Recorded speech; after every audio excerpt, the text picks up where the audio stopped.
नमस्कार, NMF news आप देख रहे हैं। मैं हूं रोहित जुगलान। इस वक्त पे कोरोना वायरस के चलते प्रधानमंत्री नरेंद्र मोदी और भारत सरकार का जो प्रोएक्टिव रुख सामने निकल कर आ रहा है, उसकी जितनी प्रशंसा की जाए उतनी कम है। बल्कि भारत दुनिया के उन चंद देशों में इस वक्त पे है जहां पर कोरोना वायरस बहुत तेजी से नहीं फैला है। क्यों नहीं फैला है? क्योंकि सरकार ने बहुत शुरुआत से ही बड़े कड़े कदम उठा लिए थे।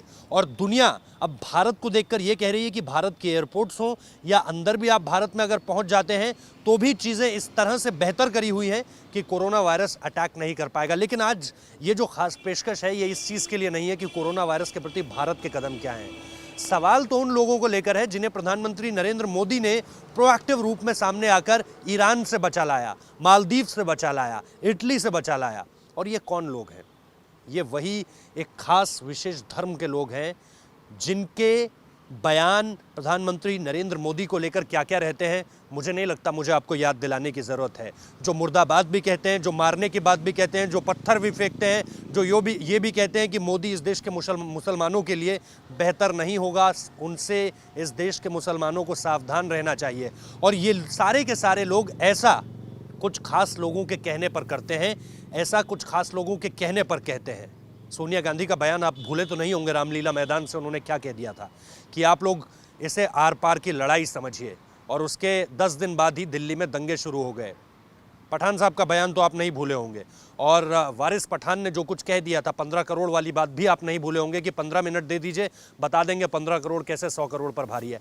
लेकिन मैं आना चाहता हूँ नरेंद्र मोदी पर। प्रधानमंत्री नरेंद्र मोदी, मैं लगातार कई तरह की चीज़ें पढ़ रहा था और वहाँ से यही सामने निकल कर आ रहा था कि आप वीके सिंह का ऑपरेशन याद कीजिए जिसमें वो यमन से लोगों को बचा के ले आते हैं।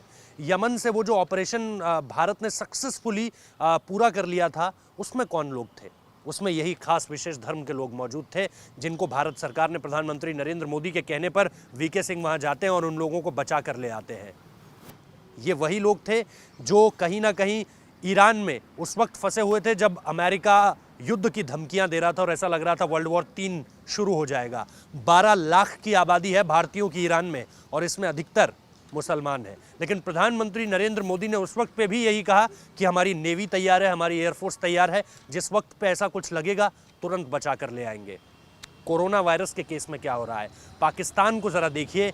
जब भारतीय सेना के विमान, भारतीय वायुसेना के विमान ईरान में जाते हैं, वुहान में जाते हैं, वहाँ से हिंदुस्तानियों को बचा कर ले आते हैं, तो पाकिस्तान की सड़कों पर इमरान खान सरकार के खिलाफ विरोध की आग बिल्कुल प्रज्वलित थी कि पाकिस्तान सरकार वो क्यों नहीं कर पा रही जो प्रधानमंत्री मोदी कर पा रहे हैं। और प्रधानमंत्री मोदी के खिलाफ वहाँ लगातार बात होती रहती है, लेकिन इस मामले पर पाकिस्तान के लोगों ने भी पीएम मोदी की जमकर तारीफ की कि वुहान में जिस तरह से पीएम मोदी बचा कर ले आए अपने लोगों को, इमरान खान वैसा क्यों नहीं कर पा रहे हैं। और भारत ने लगातार ये कहा भी कि किसी पड़ोसी देश को हमारी ज़रूरत हो तो हम बचा कर ले आएंगे उन लोगों को भी। लेकिन वहाँ की स्थिति देखिए। अब आप इस स्थिति पे आइए कि वो ईरान, वो मलेशिया जो कि कुछ दिनों पहले ये कह रहा था कि भारत में जो दिल्ली में दंगे हो रहे हैं उसमें भारत सरकार को एक्टिव रोल निभाना चाहिए क्योंकि वहाँ की जो सरकार है वो देश के मुसलमानों के पक्ष में नहीं है। वहाँ की जो सरकार है वो देश के मुसलमानों के साथ अच्छा नहीं करती है। लेकिन अब आप स्थिति देखिए क्या है। वही ईरान, कुछ जो भारतीय हैं उनको, ख़ासतौर पर जो मुसलमान हैं, उन्हें ईरान में खुला छोड़ दिया गया कि हम आपके लिए कुछ नहीं कर सकते। किसने कदम आगे बढ़ाया?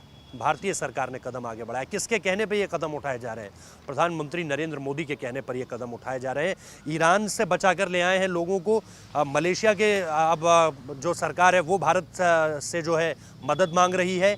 ईरान सरकार जो कि भारत के विरोध में बोल रही थी, मलेशिया सरकार जो भारत के विरोध में बोल रही थी, अब जो है वो भारत के लिए मदद मांग रही है। और ऐसी एक बहुत लंबी लिस्ट है मेरे पास जिसमें आप देखेंगे कि यही देश जो प्रधानमंत्री नरेंद्र मोदी के खिलाफ बोलते थे, भारत में मुसलमानों के पक्ष की बात करते थे और मोदी सरकार को विरोध में लेते थे, यही सारे लोग अब मोदी सरकार के सामने हाथ फैलाए बैठे हैं, फिर चाहे वो ईरान की सरकार हो या मलेशिया की सरकार हो। और इसके साथ साथ इब्राहिम मोहम्मद सलई जो कि मालदीव के राष्ट्रपति हैं, उन्होंने प्रधानमंत्री नरेंद्र मोदी का बाकायदा शुक्रिया किया है कि आप अपने देश के लोगों को यहाँ से बचा कर ले गए और इस तरह की पहल करनी चाहिए दुनिया के नेताओं को।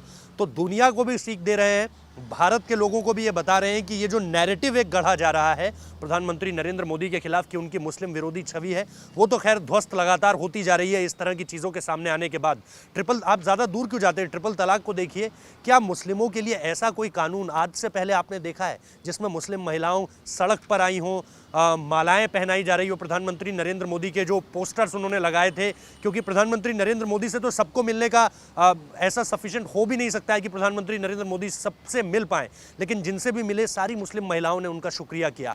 तो क्योंकि ट्रिपल तलाक इतना बेहतर था मुस्लिमों के लिए, आप मुझे बता दीजिए कोई ऐसा कानून निकल कर सामने आया है? फिर सोनिया गांधी कहती हैं कि आप आर पार की लड़ाई लड़िए, वारिस पठान कुछ बयान देते हैं, असदुद्दीन ओवैसी कुछ बयान देते हैं। अब मुझे बताइए, जब प्रधानमंत्री नरेंद्र मोदी इन मुसलमानों को ईरान से बचा कर ले आए हैं, उनका तो फर्ज है ये करना, लेकिन क्या अब विपक्ष के किसी नेता ने, क्या इस ओवैसी ने, क्या वारिस पठान ने, क्या सोनिया गांधी ने प्रधानमंत्री नरेंद्र मोदी के पक्ष में कोई बात कही? कोई ट्वीट किया उन्होंने? ममता बनर्जी ने कोई ट्वीट किया? आप नहीं देखेंगे, क्योंकि ये है गंदी राजनीति, ये है ओछी राजनीति, जिसको लेकर के ये सारे के सारे विरोधी दल प्रधानमंत्री नरेंद्र मोदी के खिलाफ हैं।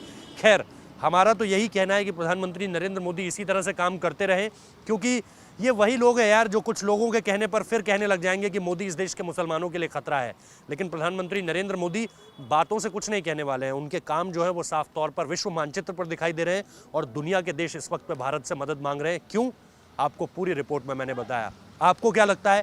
निश्चित तौर पर कॉमेंट करके बताइए कि भारत सरकार के ये कदम जो हैं, जो सरेआम आपने देखा ईरान में सारे मुस्लिम थे, लेकिन प्रधानमंत्री नरेंद्र मोदी ने एक बार ये नहीं कहा कि रुकिए या अपने स्वास्थ्य के बारे में सोचिए, क्योंकि कोरोना, याद रखिए, एक महामारी है जिससे बचा नहीं जा पा रहा है। अगर कोरोना वायरस कोविड-19 आपके शरीर में प्रवेश कर जाता है, लेकिन बिना किसी दूसरे विचार के प्रधानमंत्री नरेंद्र मोदी ने सीधे इन लोगों से कहा कि बचा कर लाइए, हमारे देश के लोग हैं, धार्मिक यात्रा के लिए गए थे जिनमें अधिकतर लोग, उन्हें वापस बचा कर लाना है। वुहान से बचा कर लाइए, मलेशिया से बचा कर लाइए, मालदीव से बचा कर लाइए।